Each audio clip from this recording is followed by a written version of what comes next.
invite à faire quelques lectures à partir du psaume 55.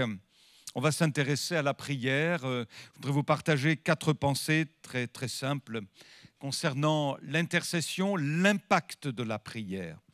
Psaume 55. On voit l'homme de Dieu ici avoir recours à la prière, très simplement.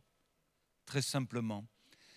Et ce que j'ai apprécié ce soir, comme d'ailleurs à l'occasion de nos réunions de prière, c'est notre simplicité. On est simple. On est simple. Il n'y a pas besoin de faire des kilomètres et des kilomètres de prière. Il n'y a pas besoin de faire des prières, comment je veux dire, poétiques, très recherchées. Une simple prière, par exemple, en 3 mots, a été exaucée par Jésus, « Seigneur, sauve-moi ». Vous en souvenez ? « Seigneur, sauve-moi ». 3 mots, mais ça fait la différence. Voilà. Alléluia. Quand, par exemple, nous disons, nous prions pour un tel, Dieu l'entend. Amen. C'est le désir de notre cœur. Alléluia. Lorsque la belle-mère de Pierre a été atteinte d'une maladie, il y a dans le texte biblique une phrase vraiment très intéressante. On parla d'elle à Jésus. On parla d'elle à Jésus. C'est simple, mais ça fait la différence puisqu'elle a été guérie. Amen. Alléluia. Donc la prière, c'est simple. C'est une relation avec Dieu, un contact avec Dieu. Et on parle avec son cœur. Et voyez-vous, même dans la religion traditionnelle, j'ai eu l'occasion, comme vous, de parler avec des personnes qui fréquentent la religion traditionnelle de notre nation.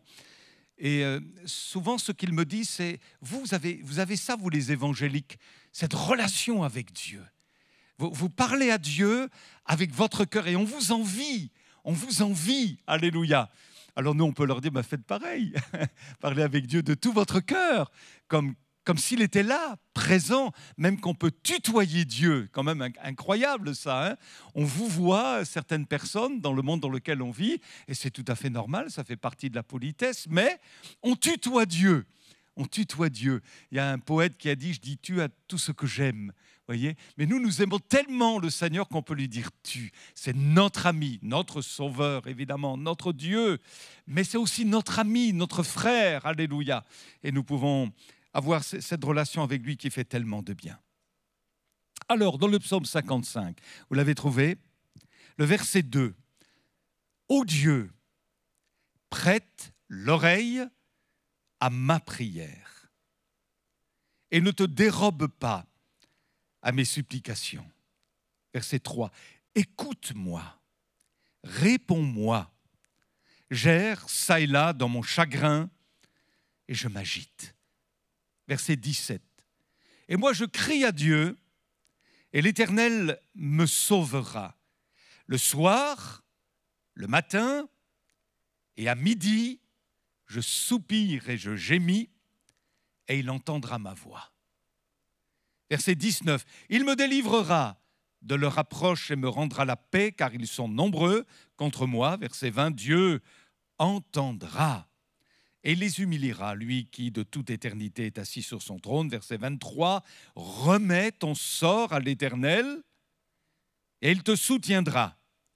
Il ne laissera jamais chanceler le juste. » Gloire à Dieu.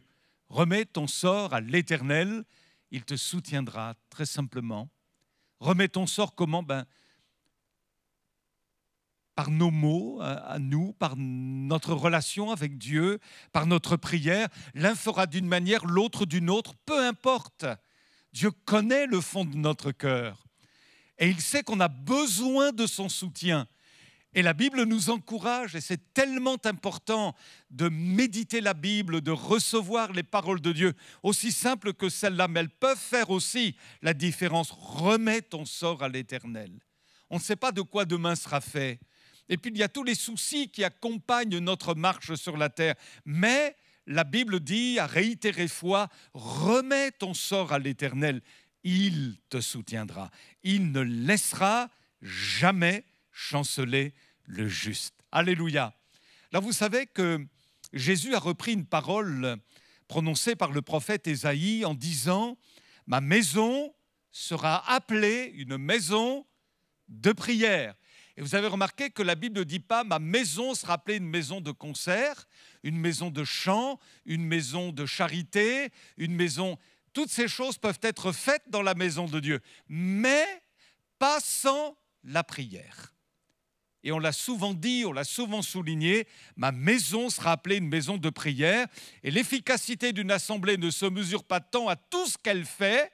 Une assemblée peut faire beaucoup de choses, mais ce n'est pas parce qu'on fait beaucoup de choses pour le Seigneur que l'œuvre de Dieu se fait.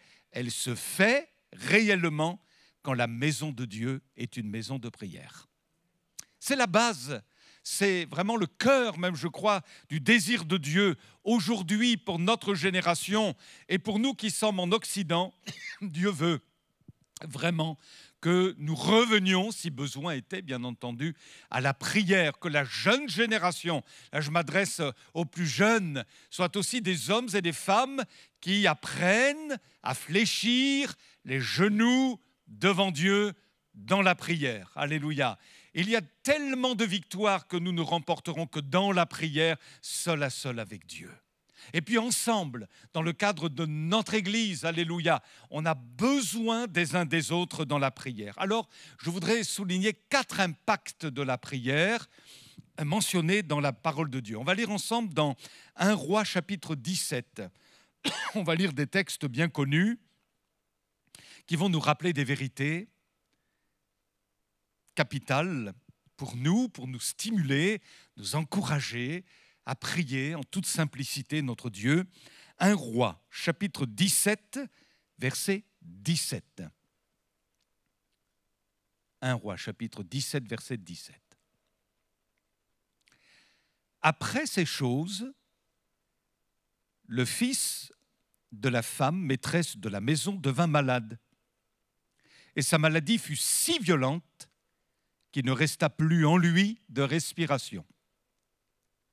Cette femme dit alors à Élie, « Qu'y a-t-il entre moi et toi, homme de Dieu ?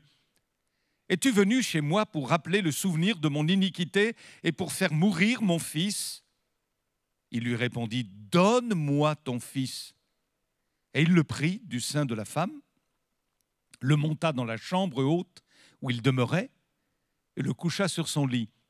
Puis il invoqua l'Éternel et dit, « Éternel, mon Dieu, est-ce que tu affligerais au point de faire mourir son fils, même cette veuve chez qui j'ai été reçu comme un hôte ?»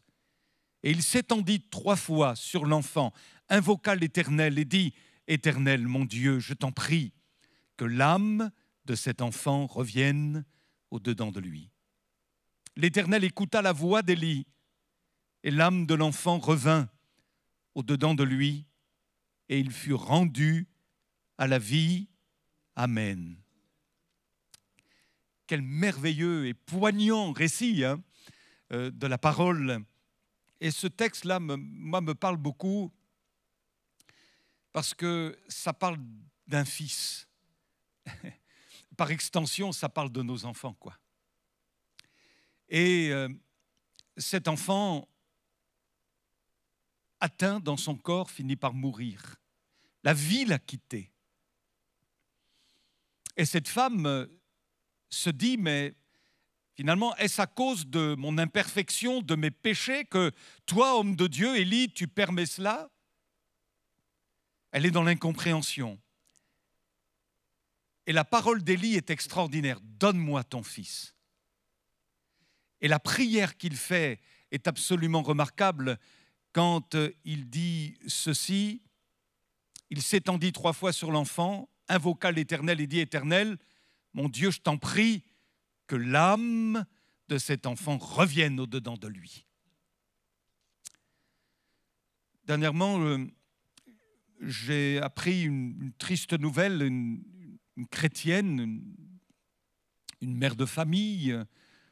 Je connais très bien son mari, je connais bien la famille. Et voilà que cette femme, après des années de mariage, je ne sais pas ce qui lui a pris, mais elle a prêté le flanc à l'adversaire. C'est comme si l'adversaire s'était emparé d'elle, elle a laissé l'ennemi s'emparer d'elle. Et tout à coup, une lubie lui vient et elle ne veut plus de son mari.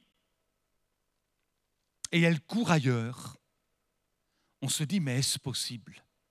Comme si la vie l'avait quittée. Comme si la vie l'avait quittée. Je l'ai vu tout dernièrement avec un visage que je ne lui connaissais pas. Vous savez, quand la grâce de Dieu vous quitte, le visage n'est plus le même. Et j'ai lu sur son visage une dureté que je ne connaissais pas à cette jeune femme. C'est incroyable. Et je me dis, mais les situations comme cela se multiplient. Et les souffrances dans la maison de Dieu sont nombreuses. Parce qu'il y a des familles en souffrance, il y a des familles brisées, il y a des enfants qui ont abandonné les voies de Dieu. Et ça fait mal, il n'y a rien qui peut faire plus mal que cela, je crois, pour un papa et une maman qui aiment Jésus. Comme si la vie les avait quittés. Et puis quand vous commencez à aborder le thème de l'Évangile, c'est presque comme une fin de non-recevoir, ça ne les intéresse pas. La vie les a quittés. Et alors ce texte peut nous intéresser dans le sens où, ben voilà, mon fils est mort, ma fille est morte, et c'est comme si Dieu, représenté ici par Élie, dit « Donne-moi ton fils. Donne-moi ton fils. » Et cette prière, que l'âme de cet enfant lui revienne. Alléluia.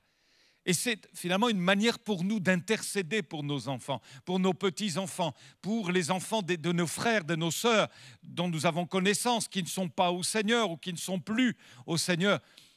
Dieu dit, donne-moi cet enfant, donne-le-moi. C'est ce que nous avons fait ce soir. Nous les avons donnés, alléluia. Même des noms ont été cités, des prénoms ont été cités. On les a donnés à Jésus afin qu'il reprenne vie, afin que leur âme, alléluia, revienne, afin que la crainte de Dieu revienne. Il n'y a que le miracle, alléluia.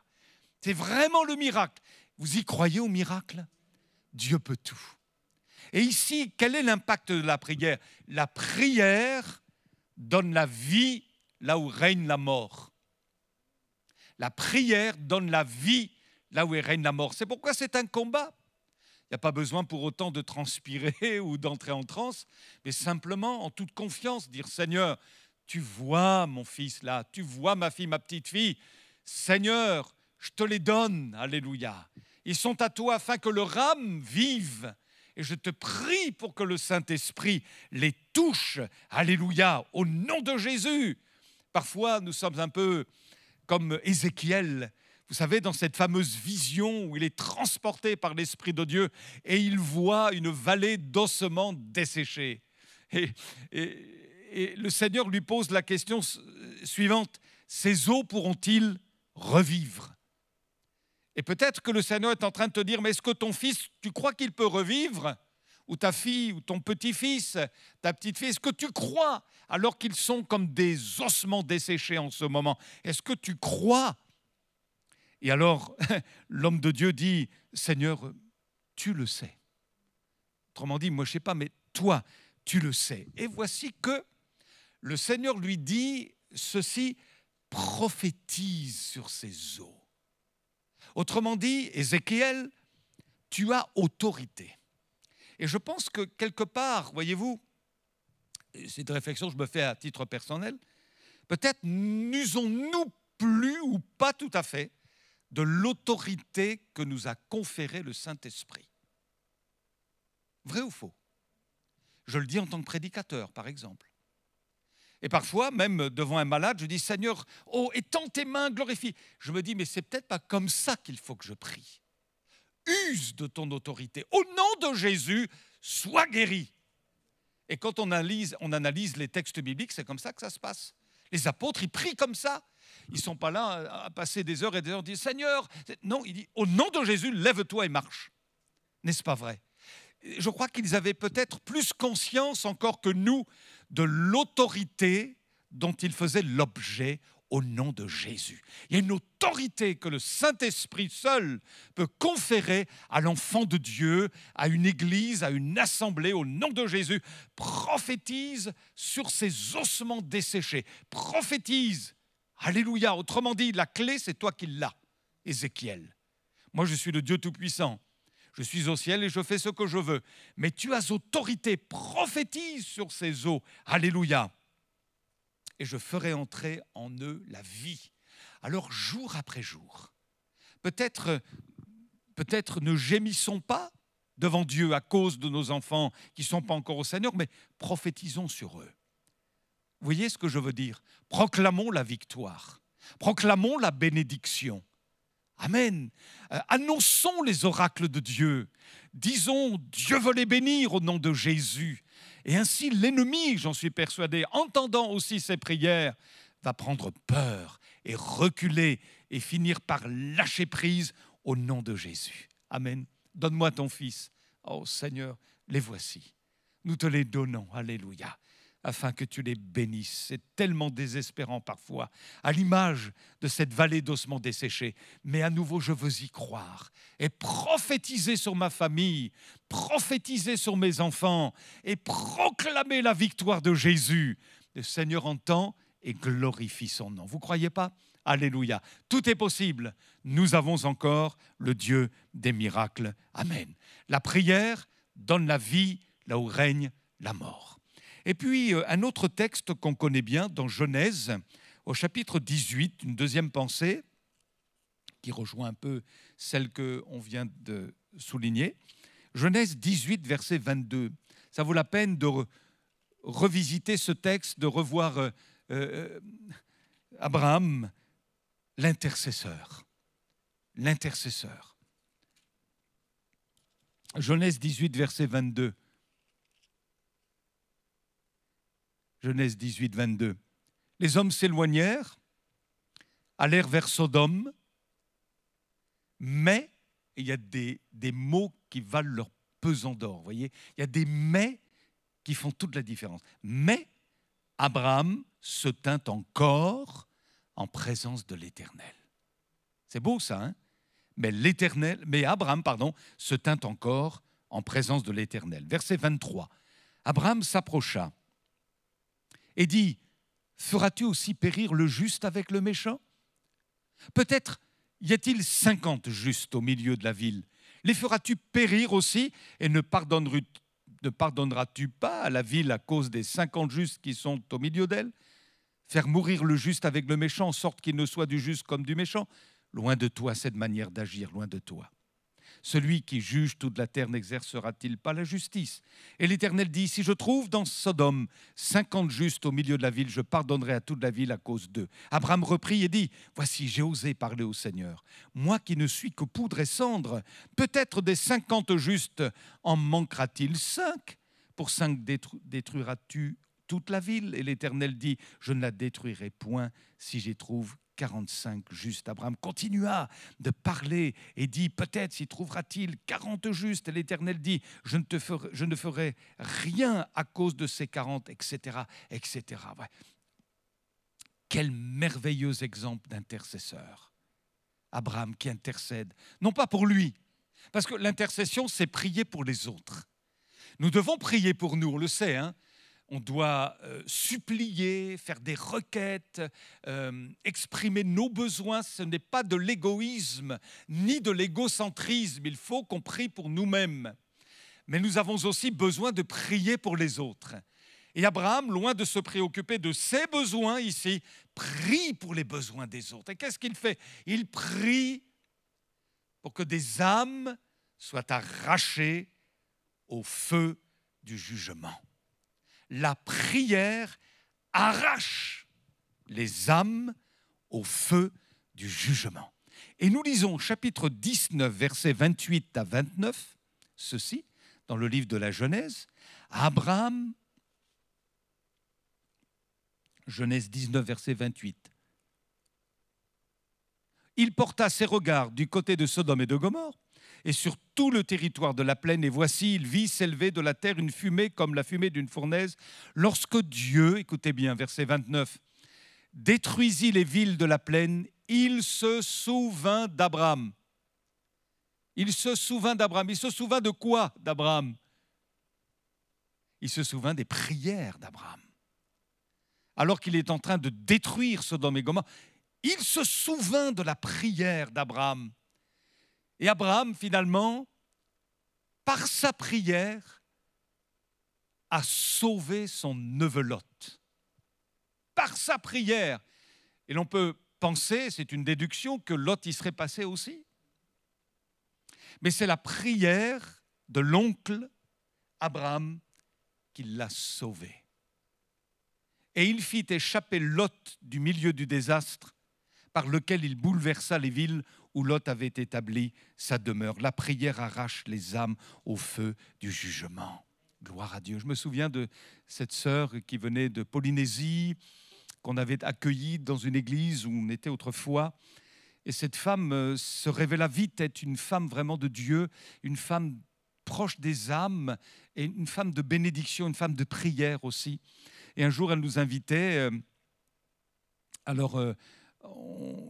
nous avait visité sa maison. Et puis, alors qu'on se trouve dans une pièce, je regarde par la fenêtre, elle s'approche de moi, puis elle dit « Ah, tu sais, là, Daniel, là, la maison ici, c'est la maison où réside une ancienne sœur en Christ, mais elle est complètement partie dans le monde, elle a tout abandonné de Dieu. Mais tu sais, tous les jours, là, je regarde cette maison et j'implore la grâce de Dieu pour que cette âme soit arrachée au feu du jugement. » Et elle priait, alléluia. Et c'est ce que nous faisons les uns et les autres. Amen. Nous prions pour que les âmes soient arrachées au feu du jugement. Et combien c'est touchant que Dieu, alors qu'il est plein de colère à cause du péché qui s'élevait jusque lui, péché de Sodome et de Gomorrhe, combien c'est bon cette parole qui s'introduit là au cœur même du jugement. Il se souvint de la prière d'Abraham et le retira Lot. Gloire à Dieu, au cœur même du jugement, gloire à Dieu.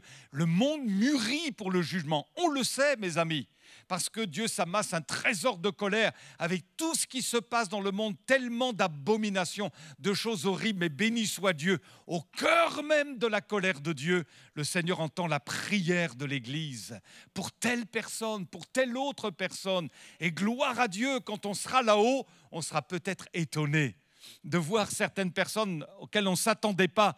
Et peut-être que ces personnes nous diront, c'est grâce à ta prière si j'ai été arraché au feu du jugement. C'est parce que tu m'as pris à cœur alors que tu étais sur la terre et j'ai pu être libéré au temps marqué par Dieu. Alléluia! Oh, que de belles surprises nous aurons là-haut, bien-aimés. Alors nous ne perdons jamais notre temps. Quand nous citons un nom, quand nous citons une famille, quand nous citons une nation, une région, une ville, quelqu'un qui nous est à cœur, un collègue de travail, que sais-je encore, un membre de famille, Dieu entend tout cela. Alléluia! Et il s'attend à ce que l'Église prie, intercède à la manière d'Abraham en faveur des villes coupables et des villes coupables de péché dans lesquelles nous sommes. Vous savez, finalement, les âmes sont le fruit de la prière de l'Église. Amen, hein? Le fruit de la prière de l'Église, mais aussi le fruit de la prière de notre grand souverain sacrificateur dans le ciel, puisque la Bible dit, c'est aussi pour cela que Jésus peut sauver parfaitement ceux qui s'approchent de Dieu par lui, étant toujours vivant pour intercéder en leur faveur. Amen. Alléluia. Une autre pensée, vous êtes d'accord? Acte 12, versets 5 à 10. Acte 12, versets 5 à 10. La prière donne la vie là où règne la mort. La prière est capable d'arracher au feu du jugement des âmes. Et ici, maintenant, nous allons découvrir une autre vérité liée à la prière. Acte 12, verset 5.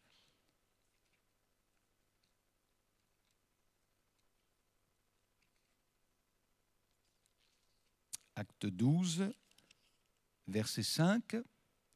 Pierre, donc, était gardé dans la prison et l'Église ne cessait d'adresser pour lui des prières. Donc c'est très précis, hein. Alors comment il priait, on ne sait pas, mais on peut imaginer que les frères et sœurs, à ce moment-là, eh bien, étaient centrés sur le besoin de Pierre, enfermé dans cette prison entre deux soldats.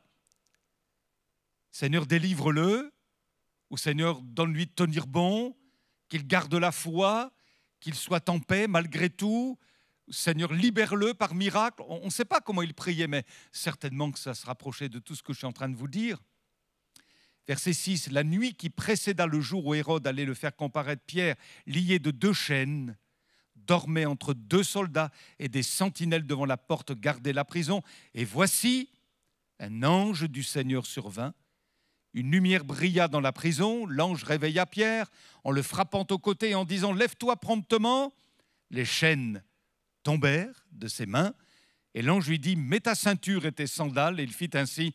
L'ange lui dit encore « Enveloppe-toi de ton manteau et suis-moi. » Pierre sortit et le suivit, ne sachant pas que ce qui se faisait par l'ange était réel et s'imaginant avoir une vision. L'Église ne cessait d'adresser des prières pour lui. La prière, qu'est-ce qu'elle a fait là?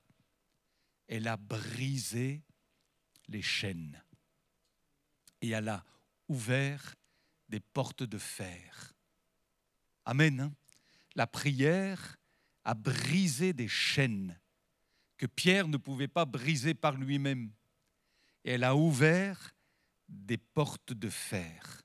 Il y a des situations tellement blindées autour de nous, tellement blindées, fermées à triple tour par le diable lui-même. Et s'il y a bien des hommes et des femmes enchaînés aujourd'hui dans notre monde, celui-ci a besoin de l'intercession de l'Église pour que des chaînes tombent. Je vous ai raconté une expérience qu'on a faite d'une personne qui venait à l'Église. Et la première fois que je l'ai vue, cette femme avait les cheveux carrément devant son visage. Elle ne voulait pas montrer son visage. Donc elle avait mis tous ses cheveux, vous imaginez, ils étaient plus longs que les miens, hein, tous ses cheveux comme ça, comme ça. Je disais, elle est étrange, cette femme, elle est étrange. Vous voyez, je ne sais pas, mais c'était étrange. Je ne sais pas si vous avez déjà vu ça, mais imaginez. Et puis, elle venait comme ça à l'église régulièrement, mais toujours pareil. Et on sentait qu'elle était sur ses gardes. Et elle vivait dans son monde, quoi. Enfermée, recroquevillée sur elle-même. Et puis, progressivement, j'ai vu les cheveux se relever. Et puis, le visage apparaissait. Et puis, c'était un visage assez fermé au départ. Et puis, il s'est ouvert de plus en plus. Et ensuite, elle m'a raconté sa vie. Je n'ai jamais entendu une personne vivre autant de choses infâmes. Jamais. Elle a tout vécu. Tout ce qu'il y a plus ignoble. Vous imaginez un peu le cas. Tout ce qu'il y avait plus ignoble. Et puis, elle est passée au tribunal. Et puis, elle a vécu de ces choses. Mais je ne peux pas vous raconter, mais c'est incroyable. On pourrait écrire un livre, quoi, si vous voulez. Et cette femme, elle vivait dans le noir. Elle fermait ses rideaux du matin au soir, du soir au matin. Elle vivait dans le noir, complet. Mais ses chaînes ont été brisées. Et elle est sortie de sa prison. Alléluia. Elle est sortie de sa prison. Et elle devait encore comparaître devant le tribunal. Alors, elle nous avait raconté ça. On a prié pour elle, les uns et les autres. Et au tribunal, avec l'avocate, elle a raconté son témoignage. Et elle a dit, voilà, ma vie, elle a été transformée. Mes chaînes sont tombées. Vous pouvez me faire confiance désormais. Je ne ferai plus de bêtises, c'est fini. Et figurez-vous qu'elle est sortie libre. Alléluia. C'est incroyable. Elle a vécu un miracle extraordinaire. Alléluia. Les chaînes ont été brisées. Pourquoi? Parce que l'église où j'étais était meilleure que les autres? Non. Mais parce que les frères et les sœurs ont cru que la prière pouvait briser les chaînes de cette femme et la faire sortir de sa prison. Alléluia! Et vous savez, frères et sœurs, je pense que dans nos églises aujourd'hui, on va accueillir toutes sortes de gens, peut-être avec des cheveux bleus, même certains qui portent des chaînes. Vous avez déjà vu des jeunes qui avaient des chaînes là au milieu de leurs jambes comme ça, toutes sortes de cas. Mais béni soit Dieu, Dieu aime les pécheurs. Il veut sauver les pécheurs et briser les chaînes. Ce que nous, on ne pourra pas faire par la psychologie ou toutes sortes d'autres choses, Jésus le fera parce qu'il entendra la prière des alcooliques, toutes sortes de gens bizarres qui peuvent arriver. C'est vrai que parfois ils peuvent sentir mauvais, ils ont un mauvais regard, mais Seigneur, tu vas briser leurs chaînes au nom de Jésus parce que l'Église, elle prie. Alléluia. Et puis la quatrième chose et la dernière, je voudrais aussi vous partager, c'est que la prière déclenche l'action du monde spirituel. Parce que vous avez vu, un ange est venu. l'Église ne cessait d'adresser des prières pour Pierre. Et un ange est venu. Croyez-vous qu'il serait venu si l'Église ne cessait pas d'intercéder pour Pierre, d'après vous? Vous avez la réponse? Je ne pense pas que l'ange serait descendu. Mais l'Église, par sa prière persévérante, par sa foi, a déclenché l'action d'un ange. Je ne sais pas si Dieu vous l'a révélé un jour, que par votre prière, un ange est venu aider une personne. Moi, Dieu ne me l'a pas révélé, mais peut-être qu'il l'a fait pour vous. Mais peu importe s'il ne le fait pas. En tout cas, c'est vrai, j'en suis persuadé. Vous et moi, lorsque nous avions prié pour une chose ou une autre, on peut être certain que des anges ont été délégués par le Seigneur Tout-Puissant pour dénouer la situation. Parce qu'ils sont au service de tous ceux qui doivent hériter du salut. Donc le monde spirituel est un monde réel, aussi réel que ce pupitre que je touche, et son action est motivée par la prière de l'Église, par la prière des frères et des sœurs dans la foi. Alléluia. Et peut-être que les anges, j'imagine, peuvent avoir les bras croisés en disant « Bon, on n'a pas grand-chose à faire parce qu'il y a peu d'intercesseurs en bas. » J'imagine. Vous voyez, ce n'est pas écrit dans la Bible, rassurez-vous. Mais dès lors que quelqu'un prie, alléluia, se tient devant Dieu, en toute simplicité, en disant « Seigneur, interviens dans tel domaine, interviens ici, fais grâce là, Seigneur. » Je suis persuadé que le Seigneur envoie tel ange, tel autre ange. Va toi, va toi, va toi. Alléluia. Et que le monde spirituel est en train de se mouvoir alors que l'Église est en train de prier. Béni soit le Seigneur. La prière, mes amis, fait tellement de choses qu'on peut vraiment bénir Jésus, parce que comment il peut faire des choses avec des gens comme nous, comme vous, comme moi, mais Dieu nous aime. Et Jésus, il est bien là dans notre cœur. Alors, la prière que nous pouvons faire les uns et les autres est capable de donner la vie là où règne la mort. Elle est capable d'arracher les âmes au feu du jugement. Elle est capable de briser les chaînes et de faire sortir les âmes de leur prison. Et enfin, elle déclenche l'action du monde spirituel, du monde céleste. Que le nom du Seigneur soit béni. Alléluia. Alors soyez encouragés, frères et sœurs. Soyons encouragés les uns et les autres à prier. Oui, que Dieu nous aide de faire encore plein d'expériences. Amen. Osons la prière, osons la foi et croyons que c'est Jésus, le nom de Jésus, qui fait la différence. Béni soit Dieu. On prie ensemble.